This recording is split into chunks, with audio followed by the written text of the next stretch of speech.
to introduce Meeraq and then our speaker, Priya here. So just give me a moment. I want to take you through a few slides. Is my screen visible to everybody? Yes? Okay. So, hello everyone. Just a brief about Meeraq. So we are India's largest coaching company and the most impactful leadership development company. And we work with organizations to bring out the behavioral transformation. The ways we do it is by coaching or by learning, certifications, ICF level certification for coaching and assessments. Few numbers on why we are what we are.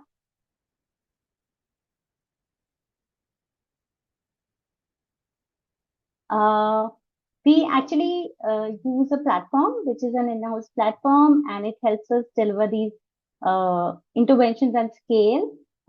So all our interventions, including the learning or the coaching intervention, are delivered through our platform. So this journey today, we want to start with developing a leadership thought process, and for that I'm really grateful, Priya, for accepting this and being here. We are really delighted to have you here. A few lines for Priya. She's a CHRO and she is expert in strategy and execution.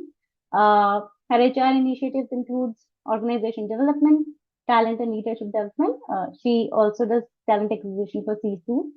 She's a coach, PCC coach, and she's won national award for HRD and training. My congratulations on that. And she's authored papers in international journals. So just a few words and a lot more coming up. So with this, I welcome you, Priya. Thank you so much, and all yours.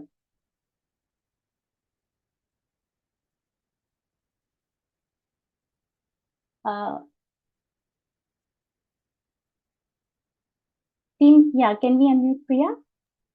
Yes, thank you. Thank you so much. So, good evening, good morning, everybody, depending on which part of the world you are in. So it is nice to be sitting here virtually across the world with so many professionals, leaders, HR leaders, and about to embark on a conversation. So I must say that the Meeraq team is quite brave, because when Shikha and the team at Meeraq first approached me for this seminar, they told me, so I routinely get requests for seminars, and I usually say yes because I love to speak with different audiences. But usually I am given a topic, or I'm given a theme, or I'm given something like that. But Shikha just said that, what is a topic that you would like to speak on? That was the first time that somebody asked me this. And I said, oh, that's nice. And I thought, let me take a topic which is like not really discussed so much, which is what self as an instrument of change, and how that impacts, or that is important in leadership development. So I must firstly thank this gesture of allowing me a topic, and and here I am.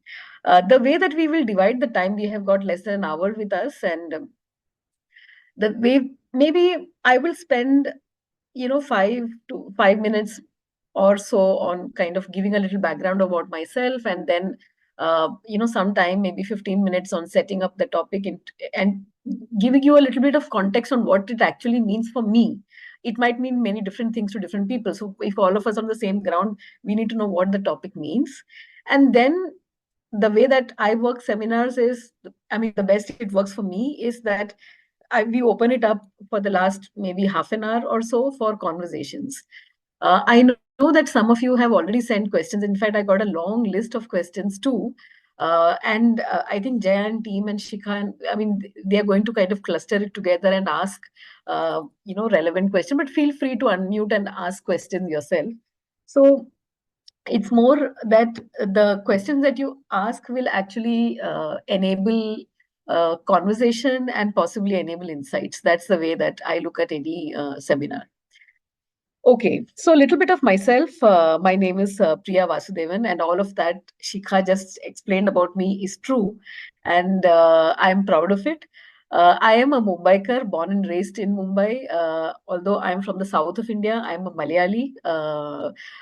I am right now based in Boston for some time. I'm on a deputation here. I'll be coming back to India next month. Uh, so I work for Liberty Mutual, which is a large organization in the insurance world, globally number three, one of the Fortune 100 organizations. So it's interesting to also view culture from a different, I mean, not just come and go back for meetings, but also live in another culture for few months and see how that impacts you, how you're able to impact the culture. So it's a very different, very nice experience that I'm having at the moment. And hence, there is reflective space to think about this topic even in more detail. So, can we maybe have the first slide, Jaya? Self as an instrument of change. Some of you might have heard this, some of you might not have heard this. So, I must also say that apart from, you will see my education, etc., on the LinkedIn profile. One of the things that I love doing and I'm qualified on is organizational development. Apart from being an executive coach, I also am qualified as a OD practitioner. And self as an instrument of change was introduced to me while I did my OD course many years back, and that has stood in good stead for me as I navigated corporate culture, as I navigated my leadership journey, as I navigated bringing about change in the organization.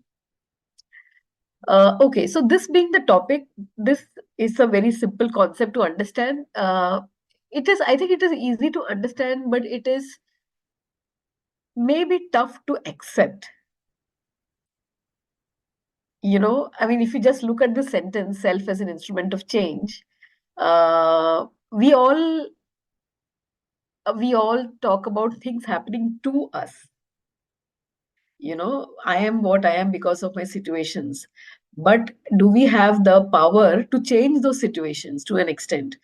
So that's what this topic dwells more on. The focus being more on the word self than on instrument and than on change. However, because many of you are HR professionals, many of you are leaders, many of you are L&D professionals even. So I just want to give a little bit of step back and think about leaders and leadership development. If we go on to the next slide. So who are leaders? I mean, if you ask 10, if you refer 10 different books, there are 10 different definitions. Leadership development, it is, well, the word I must say is so overused that and I'm also somebody who speaks straight from the heart. So please don't mind me. My thoughts might be very different from yours, but indulge me, I would say. Uh, so often in organizations we say that everybody is a leader. So is that true or not true? Every manager is a leader. You hear all these, but actually, if you look at the essence of the word leader, so who are the leaders? Are they formal? Are they informal? And I mean, very commonsensical approach to leadership is who are leaders? Leaders are those who have followers, right? If I stand up and I look behind me and there is nobody behind me, I'm not a leader. Or I may be the CEO, but then I'm not a leader if I don't have people following me. So the essence of the word leader is leaders are those who are able to generate followership, or those who have followers. Uh, And now, why is then leadership development vital? Because if you look at the fact that there is a leader and the leader has many followers, then the leader is choosing a direction. Leader is taking the followers on a direction, on a journey to a destination. And there is huge responsibility on the leader's shoulders to see that everybody arrives at that destination in a safe manner, possibly in a happy state, and all of that. Now, if that is a responsibility on the shoulders of the leader, then it is important that the leader uh, grows, rejuvenates, rests, and there is a lot of emphasis that we put on the leader's well-being so that the leader is able to take the folks in the right direction. So that is why leadership development is vital. As we move to the next slide. Now, if that is a context, now let's talk a little about what does this mean? Self, instrument, change. What does that mean? So now coming from the previous, previous slide where we talked about that leadership development is important or development is important. Think of the last time that you really grew, you really grew as a leader or you grew as a person. It is not because you did a course. It is not because you attended a program. It is not because you heard somebody saying something, but there was a shift in your being. Uh, it could be because you felt inspired. It could be you felt evoked. It could be you felt you got an insight. So all that leads to development. And that is what development is. So development is more in the being than in the doing. So what I like to differentiate the being and the doing of leaders and leadership development. Being essentially talks to who am I, whereas doing is what I am supposed to do. Now, who am I is the area of self. Now, if you look at leadership courses, leadership development, most of it, I would say, 25 plus years I've been doing this work, and I've been a keen observer, sometimes a witness. So I have seen that, leadership development focuses on doing, skills, competencies. I feel these are all doing. Whereas what is inside the person, who the person is the being of the person, and that is the self, the domain of the self. I have not seen many leadership courses focusing on the domain of self.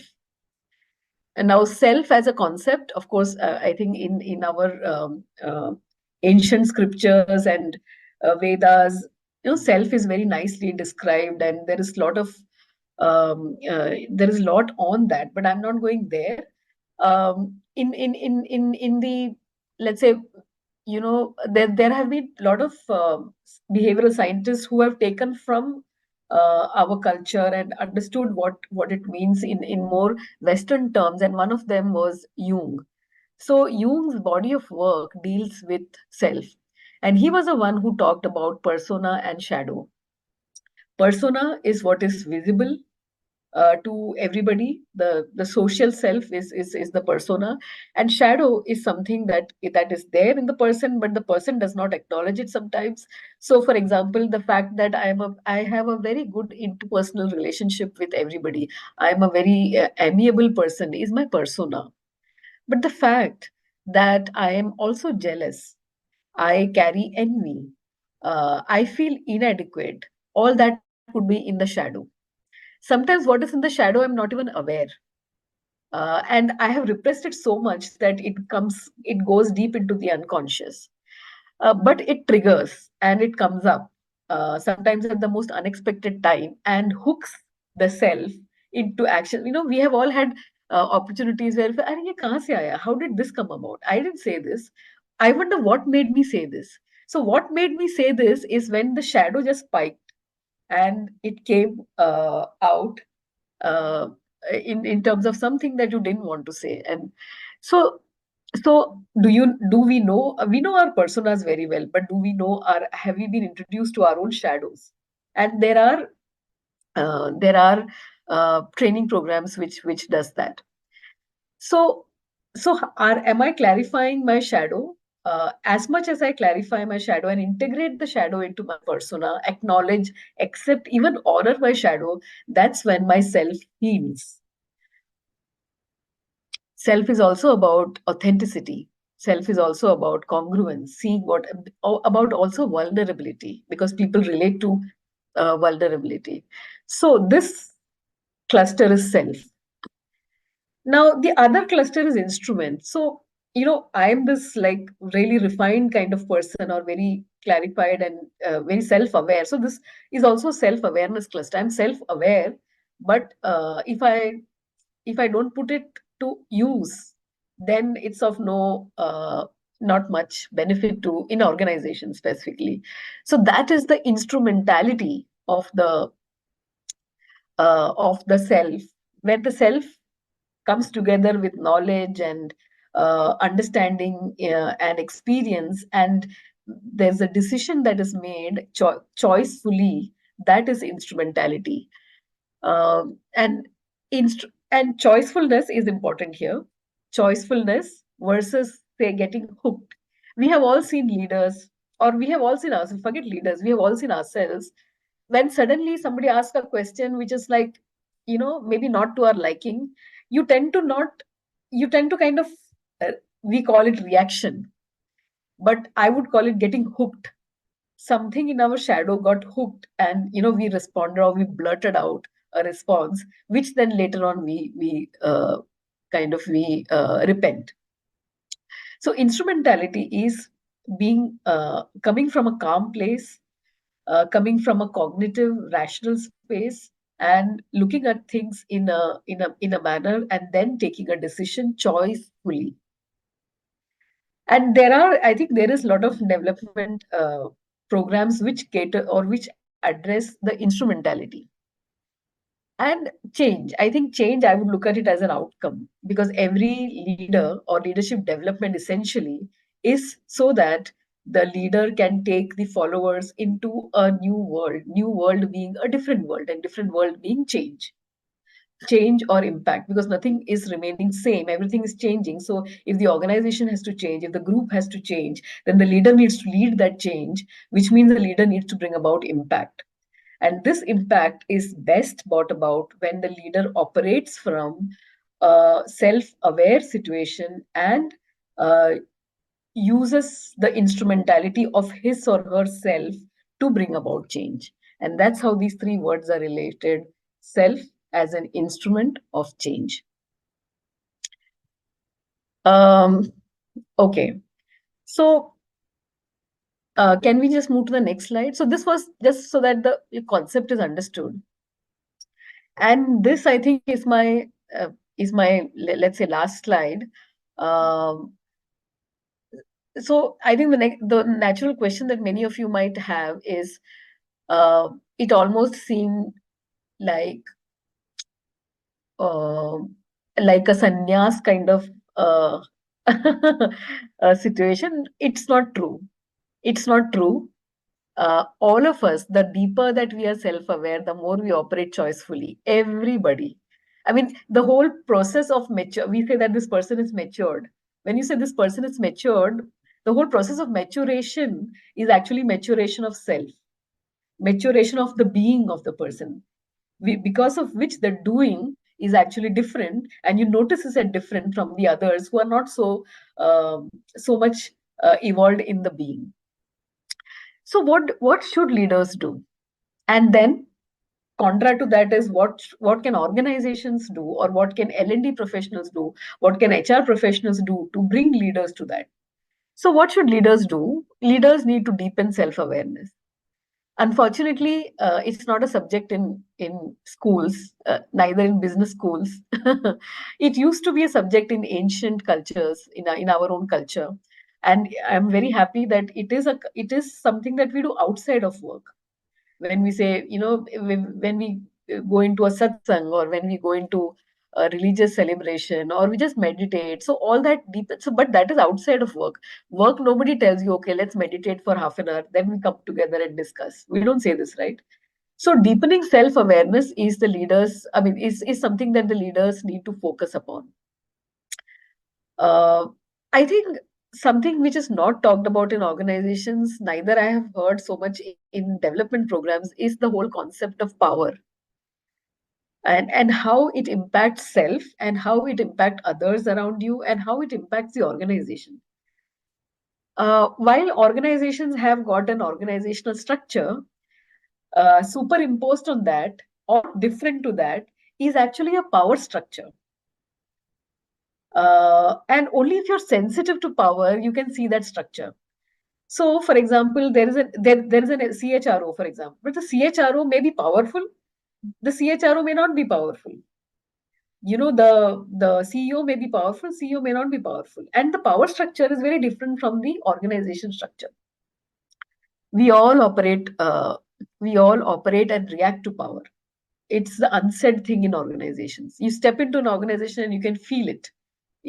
How the power is shifting, where the power is, and all of that.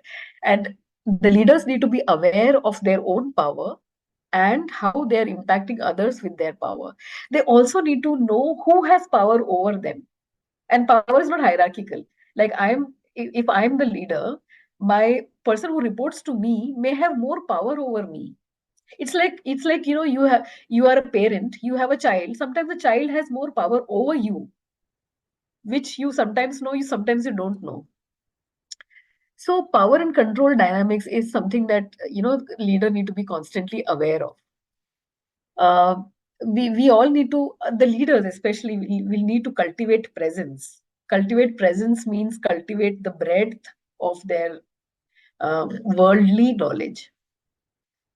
I've seen many people who restrict themselves to their subject, who restrict themselves to their functional knowledge, their technical knowledge, their organization, maybe their industry. But that's not enough. Uh, Only when we broaden our knowledge, or only when we broaden our world view, do we understand where the other person is coming from. And only then do we understand, or only then do we become an interesting person. And only if I am an interesting person, 10 people would want to approach me, talk to me, spend time with me.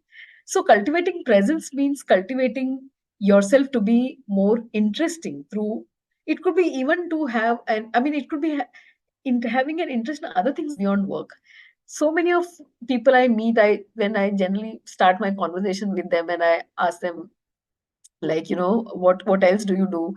they Everybody is like, if I ask you what do you do outside work, many of us will not have answers, many of us will have poor answers to that.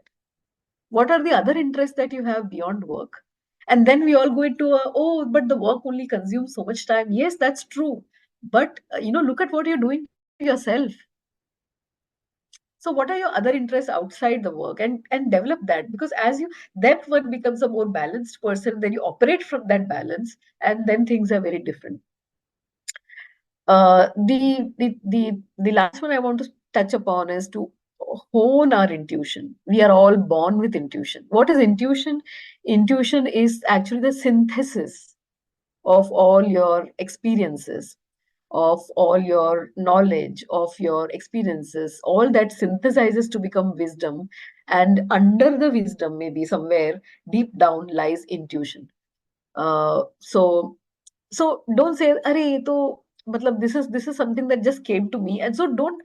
I used to diminish my intuition quite a bit before I did many years back. Again, before I started my journey as a coach, and I decided to honor my intuition, or to at least listen to my intuition. As I started listening to my intuition, I felt that my intuition is guiding me in the right direction, which it always does. Maybe I may not go there, but at least listen, acknowledge, converse with that voice that is coming into your head. And anyway, on the side, we are all very data obsessed and metric obsessed organizations now, and becoming increasingly so, as if this is the data, then this has to be true. It is not so. I always feel, and I'm a radical in that I choose a direction. I mean, from all the choices available, I feel, okay, this possibly seems to be a right way. And then I ask for data on that. And then the data comes. So I actually support my direction through data. Usually, I mean, that my direction is a hunch. I mean, most leaders do this. There is a little bit of a hunch which comes up, or there's a little bit of a, like, okay, let's try this. And then you ask for data. And then the data comes, it could support or not support that hunch. So it's not the data which is taking the decision. It is actually person who takes the decision. Data supports that, data validates or invalidates that. But the direction needs to be chosen by the leader. Anyway, I mean, that was a side. And yes, of course, I think this we all know, expand your functional and technical knowledge as much as possible. Now, there aren't, in my opinion, I'm sure Meeraq is going to be one of them, but there aren't many who are working on all these. But there are a couple of organizations which I know, which I've gained from, and which I would always recommend to anybody who's interested in what is on the left hand side. That is ISABS, which is Indian Society of Applied Behavioral Science, and NTA. If you're based in India, in ISABS. If you're not in India, if you're in the US, there is another wonderful organization, same like ISABS, which is called the NTL Institute, and the websites are given here. You could explore that and sign up for their courses. Very interesting format. T group training for all those of you who were born before 1980. You would know what is like T group training. So it's very fascinating, very interesting. And I have gained personally from both these organizations, and I also now hence give back to those organizations. Executive coaching is the way to go, because organizations, especially after the pandemic, have realized that training program, blended or otherwise, uh, have only can bring the person only to that extent.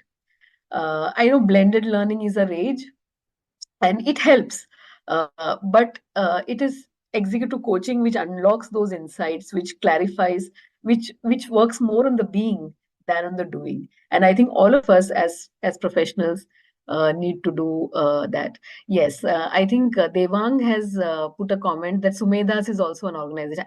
I completely agree, and I think there are a couple of more. Sumedas is also doing this work. So any of these organizations or you've heard of, please gravitate towards those so that you can work on um, self. That comes first. Okay. So as promised, I'll pause now, and we have 30 good minutes for a conversation. So I hope what I said was interesting enough for some people to ask me questions. Otherwise, I think we have also questions which you all had submitted. I mean, I'm okay, Shikha, either ways, however you want to take it. Yes, so thank you so much, Priya, for taking us through this journey. So everybody, we are just open to questions. We will request to unmute yourself and be on video, and then actually put across your question so that Priya can answer it for you. And Shikha, there are also questions on the chat, so you might want to consider how Yeah. do you improve that. So yeah, so Narendra is saying, if I have to develop leaders, which is mode is self as an instrument, what should be the steps or where should I begin? What should I begin? Yeah, Narendra, I think that's a brilliant question. What I would recommend is begin with the first word, which is self. So attend a T group training, attend either an ISABS workshop or Subeda's workshop to know more about the being. So if you have to recommend leaders, you need to recommend leaders to one of those workshops. And the leadership, I mean, of course, it's a time investment, I must say. It's not a like 1 day workshop or a webinar or like that. It's immersive and deep, and it is a week's investment, but it's definitely worth it. So, thank you. There's a question from. Do you mind if I take the questions, Shikha, from here? Please, From please. like what is written here, because I think everybody can read it. So Swami, I am biased. Your question is which is better, ISABS or TISS for OD certification? So I'm biased because I'm an ISABS alumni. So I will always say ISAB, but also so it is you have to consider why are you doing this course, OD course. Are you doing the OD course for you to be an OD professional so that you can independently lead change interventions in organizations and all of that? Both courses are good, but because I am an ISABS alum, I will hence have more experiential knowledge of that, and I would say ISABS. But you have to answer this question to yourself first. Why do you want to? Some people want to do it for the certification. Some people, so that there's also, because I'm doing so much OD work, but I need a label, like how you do credentialing. So sometimes it could be that as well. So many of those sub questions will determine the answer. Yes. Uh, Hello. Are you Yes, able to Ranjit. hear me? Yeah. Yeah. Yes, I'm able to hear you. I think pretty nice introduction. And I'm not a OD professional, so I'm not an expert on this subject at all. But give me a good perspective. Uh, my thought on this was, I think you started off with leadership, which assumed that you have followers, and so that's an organization scenario, and that's where a leader is. Okay. I assume that if you have not, you know, trained on yourself, and if you become a leader, okay, I mean, that's when you go into a correction factor, okay, because if you are trained in the right format to be a human being first as a self, and then Mm, you grow yourself to be a leader. When I say grow, I meant the right means of becoming a leader, not a manager for sure. mm, So I think many of the leaders that I see today, I mean, have become leaders because they're technically very good, mm, potentially very good, X number of years of experience, everybody respects and things like that. But many of them have not become leaders in the right, way. And I truly believe the Indian system was very, very sound in terms of building up personalities, which eventually mm, become leadership and the followers and things like that. Okay. So now in this scenario, okay, so now for somebody who's starting afresh, okay, and you have some piece of advice to kids, because I meet a lot of kids, okay, and who are also mm, shallow in terms of how do I eventually become there? Do I become somebody, then I start my OD training, or do I mm, build myself to become that?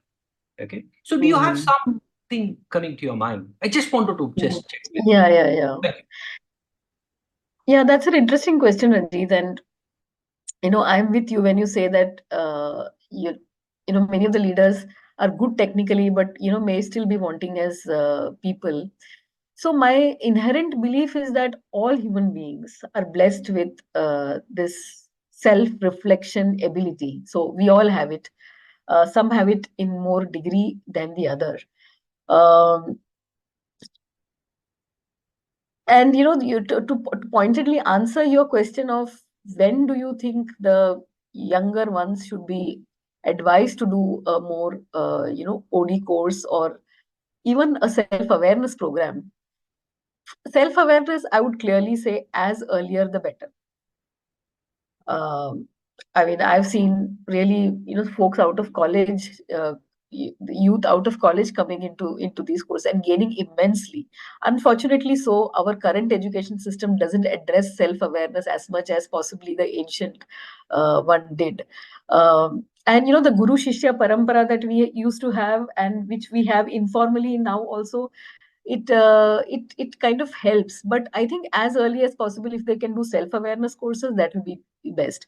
OD course, I think OD is this is my view, but I may be wrong, somewhere early, like not in the early career, but I would say 10 years down the line is when you really understand, figure out what an organization is, what is, when somebody says power in an organization or power dynamics, I should be able to kind of at least may not see it, but at least understand, from that. So hence, maybe when I spend 5-10 years in an organizational context or in the world as working human, that's when I realize, okay, it relates then. So OD course, I would say later, self awareness as early as possible. Thanks, Priya. Thank you. Thank you for the question, Ranjit. Very interesting. Okay, Narendra is asking one more question. Okay, Nitin has asked a question before that. Leadership is not a destination, which is true. It's a journey. Okay, I think it's a comment. Narendra is asking a question of check with you if there are pure OD role, self in OD jobs in organizations. You're right. I agree with you that Narendra, because OD roles come with skill set requirements like data analytics, rolling out surveys, program management, which is true. I don't think there are pure. I mean, so this is also part of OD. Okay, I mean, don't get me wrong. OD is not just working on self. OD is about all these as well. OD function is about these. Now, you as an OD leader may choose to focus on areas of your interest, and maybe the data analytics can be left to another person. But at some point, it will need to come together under one person. So, unfortunately, while that may not be the interest, but it is part of the job. So there aren't pure self roles in in organizations.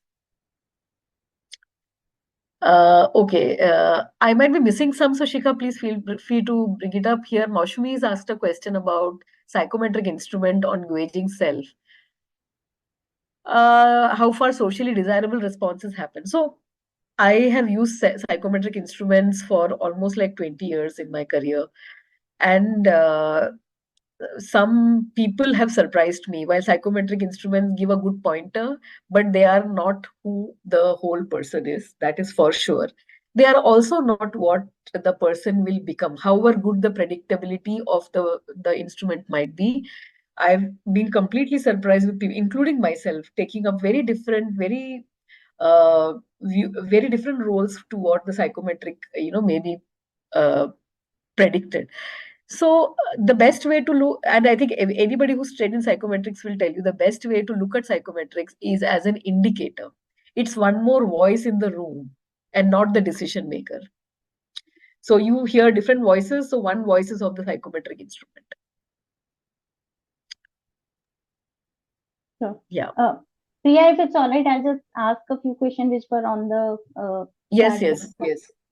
How can individuals cultivate self-awareness to become more effective agents of change?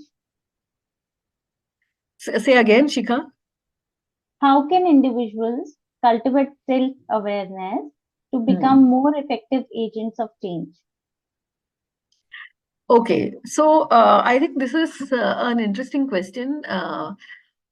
I think one is, of course, to be self-aware, like I mentioned, and do these courses to gain self-awareness.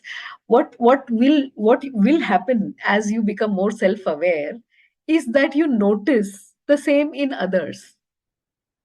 You notice that, for example, if I become more aware of my need for power, or I become more aware of how I am responding to power, then I also, as a very curious observer, start noticing it in others. Oh, this person said this maybe because, and then you can start seeing patterns, that there is collusion happening between two people and they are kind of always going together. There is always some kind of a competition happening between two people. So these are all patterns. There is defense happening. So these are patterns which you tend to kind of notice. And so what happens? So one is self-awareness, the other is curiosity. And I know in a work day which is full of other tasks, sometimes there isn't space for exercising curiosity. May not be in the moment, but when you're going back home, or in one of your reflective moments, in maybe in the weekend, then you be curious about, oh, I noticed this person always speaking like this, so what could be behind that? So creating, so that is, so firstly keeping the curiosity alive, and then some insight would come to you, and then with that insight you take action the next day. Maybe you can go and speak to that person, or you create an, or if you're a organization leader, you create an intervention. Like, for example, you bring everybody into the group and say, let's in the room, and let's discuss this. I think this is bothering everybody. Or we have seen leaders doing that. Or the leader says, okay, maybe this person needs a little bit more self work, so let's assign coaching to that person. Or I think enough of work, let's go just one day and enjoy, do an offsite. So build the glue back together in the team. So these are all, how are these coming? These is coming from reflection.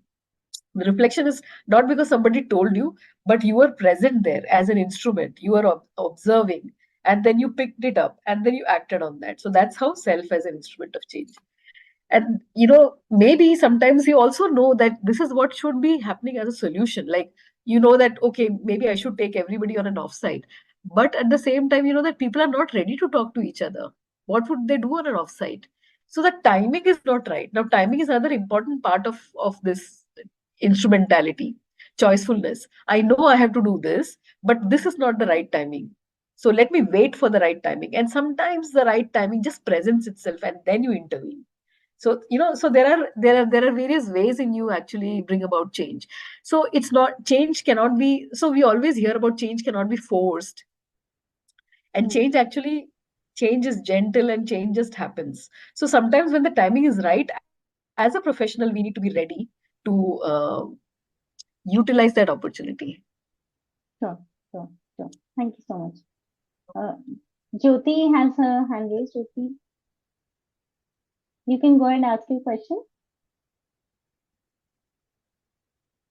Yeah, thank you. So it's not a question. I thought maybe I'll give a different perspective on how to raise self-awareness, if that's okay. Yeah, sure, Jyoti. Okay. So I see you touching a lot of aspects on the self, which is like honing your intuition, being present. So actually, whatever work I have done, or from past couple of years, I've been in studying this part. So I think the self-awareness can only come when you're mindful. You know, so you have to develop mindful practices for that, and a mindfulness will come when you meditate. I know you were not touching upon those areas directly, but this is where I seriously think. Otherwise, it's just going to be a ad hoc work here and there. But if you really want to develop self awareness, which is basically reading yourself first, so what happens is on a normal day we have 50, 60,000 thoughts going on. With that many thoughts, you cannot be directed to any specific thing. So you would not be, if there is a lot of mental chatter happening, there is no way you're not going to notice anything what is going to go, what is happening around you or what is happening within you. Even to catch those intuitive thoughts, you have to be completely present at that moment. And this can only come when you develop yourself in that practice. Okay? I agree. So that is what I thought I'll just Yes, contribute Jyoti, and to. thank you for bringing that in. It was in my notes, but I didn't it didn't come out very clearly, and I think I did not make an effort to. But thank you for bringing that in. So meditation is definitely a way of cultivating presence and building more self-awareness. However, the only thing I would like to add to what Jyoti said here is that we can't just make we can't make a rule for ourselves now. From tomorrow I will meditate, and I have done this. That's what I'm saying. So many years back I said, okay, everybody's saying meditation, let me meditate from tomorrow. I started, I sat, and it didn't just happen. There wasn't, my mind, like Jyoti said, my mind was completely chattering, and I didn't even know. I thought Hmm. keeping quiet and just sitting still is meditation, which is what I attempted. But then I kind of abandoned it. Then life is a big teacher itself. Life is the biggest leadership development, I would say, uh, facilitator. Brings you to a point where you feel, oh, all this is not working. So, and then at that time, maybe something happens in your life, which is like introducing you to meditation, and maybe a type of meditation. So the meditative practice that I follow is the Anapanasati meditation, and it has helped me immensely. Like, I think every form of meditation focuses on the breath, and as you do that, your attention comes inward, and mindfulness actually follows.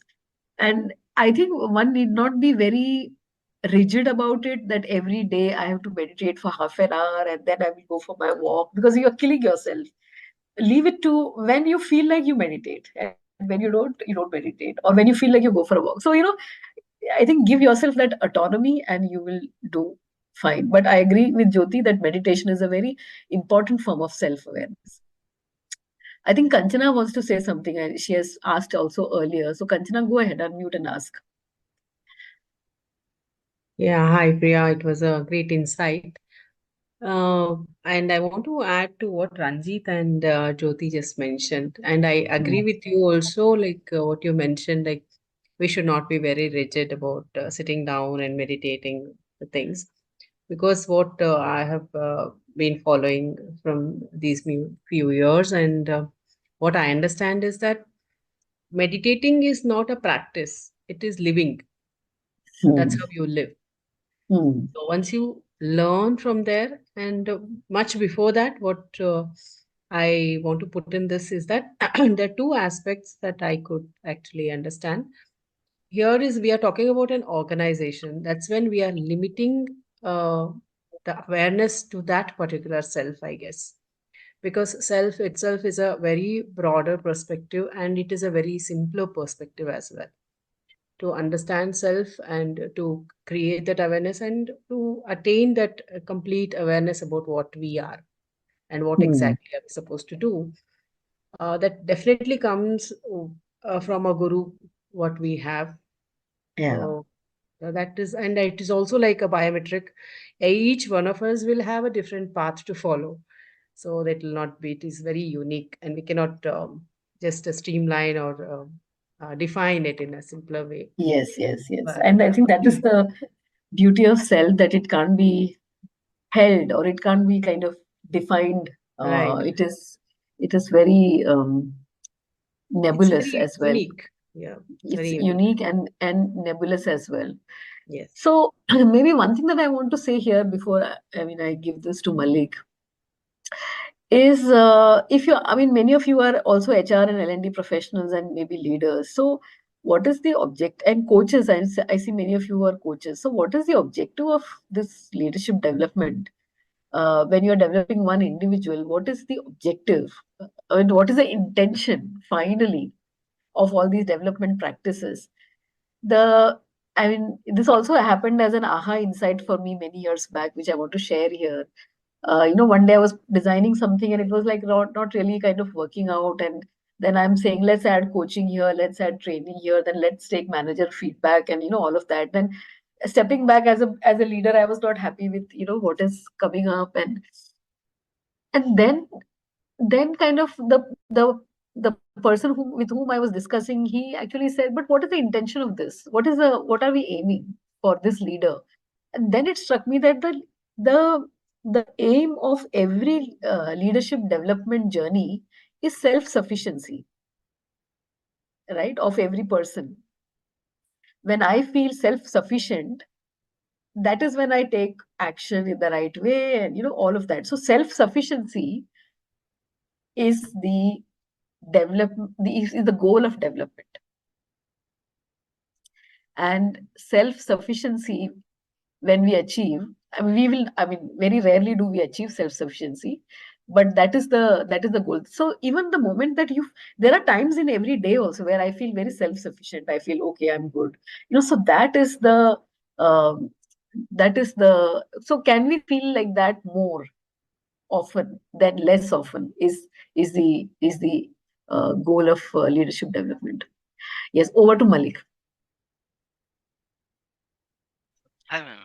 So I believe the to be a leader actually to find out ourselves in a positive actually to if I'm not in the positive way, thinking in a positive way, so I don't think so we're going on a right track to become a leader. I totally agree with you that life is a teacher. So situation teaches how to get out from that situation and how to get the solutions on that. So it teaches a lot. So I know personally, I know I have attended that ISAPS basics, so it helps me to find out myself actually. So before attending the ISAPS and the now, there is a lot of There is difference a myself. difference. So yes, exactly. Yeah. No, I agree with Malik that one has to be kind also to self. So see ourselves in a positive light. See where we are good and see where we feel inadequate, and then and then hold mirrors to each other, which is what these kind of trainings help us do. Yes. Any other questions? There were a few in chat window, Priya. One was Moshmi was asking for if there are A any particular psychometric test. instruments. Yeah. So Moshmi, I'm not, I don't have a wide array of psychometric instruments so I don't consider myself an expert um, in the area of psychometric instruments. But one instrument which I have gained is Fyro B, and you can look it up. I don't want to or maybe you can connect with me later. And so there is a Fyro B is an instrument which I really like, which talks about many dimensions of self. Sure. Thank you. Yes, Nitin, please go ahead. Thanks, So Priya, I've been coach for a while, and one of the problems that I have faced, not really problem, one of the experiences that I have had very frequently is there is a difference between knowing and doing. While people become aware of the challenges that they are facing or becoming aware of their being, change is not easy for them. And many a times people are afraid to take actions, even though they are aware that this needs to change. How do you deal with Hmm. Well, that's a very powerful question, Nitin, and I can't say that I have dealt with it very successfully. But I might have deployed some strategies or some ways to deal with that. But I would say that this spot is being in a much better spot than not knowing and still doing. So one is not knowing and doing whatever, like you more in a reactive mode. But then the other one is that this has to be done, but because of whatever circumstances you choose differently. So that's knowing and not doing that is not congruent. So how can knowing and doing be congruent? It also comes with, but my take on this is, if there is choicefulness about it, then it's still fine. If you're aware and then you're not taking that action for whatever reasons, then that's fine. But if you're aware and you're not taking a decision just because you're afraid to take that action, then there is still work to be done in the being. I'll give you a simple example. I think many people would be able to relate. For example, people who are having diabetes. They are aware that they have diabetes and they shouldn't be eating sugar or consuming carbohydrates and so on and so forth.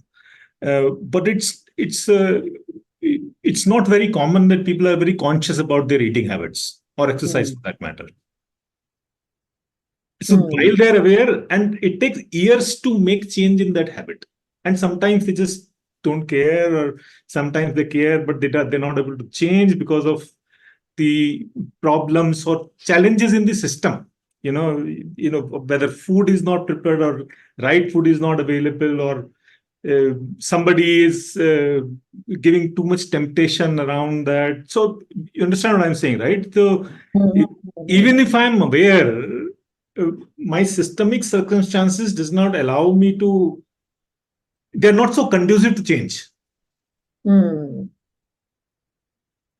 Yeah.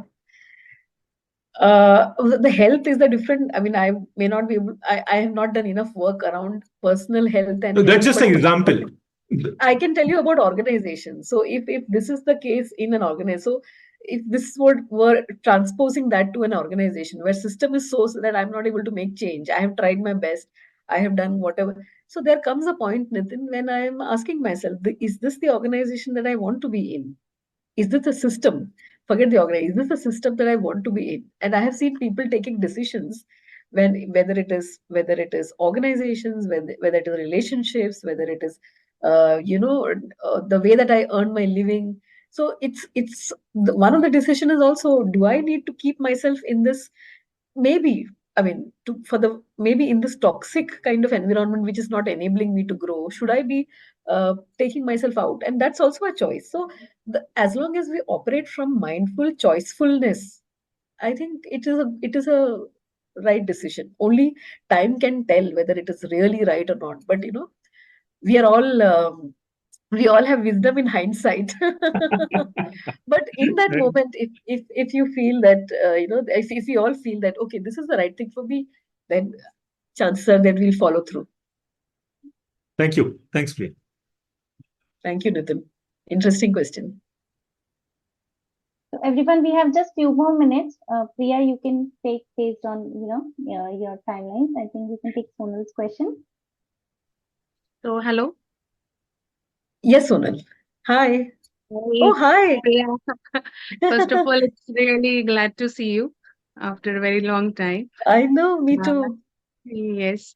So in connection to the previous question, that yes, many of the times the situations are as such that despite of we believe in ourselves that what we want to do or the changes that we want to implement, but still because of the other circumstances around us, we are helpless to go with what our self or the intuitions that are saying to us. So I know it is not very easy, but we have to take decision. So how we need to balance, balance this particular situation and also have a positive, impact. And we also need to keep that balance within us that, this is maybe good for both the organization and also for, self. So how to maintain this particular balance? Yeah. Yeah, that's a good question, Sonal. And I think fundamental to answer, I mean, to answer that question, one of the fundamental things we have to ask oneself and answer very honestly, have I done all that I could Hmm. in this situation or for this organization, for my, to come out of this? Have I done all that I could for in myself and in others? Have I exhausted all my possibilities? Mhm.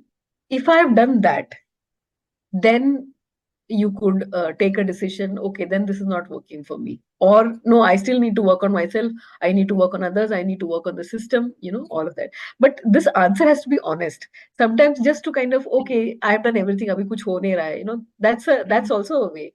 But I don't think that is the right way. Deeply answer this honestly and truthfully to yourself, that have I done all that I could, humanly possible? Okay. Thank you. Thank you. I think Devang is saying something similar, but you may want to read Devang's this one comment. Yeah, Okay, Shikha, over to you. Yeah, so I think it's related to the same thing. He's saying it is self-reflection and asking more powerful questions to self. Yeah, I was actually telling Sonal to read Devang's answer because Yeah. it will respond to her. Yeah, sorry, go on. Yeah. So, it has been wonderful, and we are really delighted for all the participation and the questions. I think it made it all the more interesting and exploratory. And thank you so much, Priya, for a wonderful and enlightening session and to answer all the questions that all of us had. It was truly an insightful topic, and I'm sure all of us are going away with our own learning of this self as an instrument of change. Thank you so much for being here, and thank you everyone for joining this session. And we'll see more of you, and we'll see more of you, Priya. Thank you. Okay, bye. Thank you, everybody. Bye. Thank you. And we just request everybody to fill the form which we have sent in the chat, and ensure that you leave your feedback. Thank you, everybody. Okay, thanks. Okay.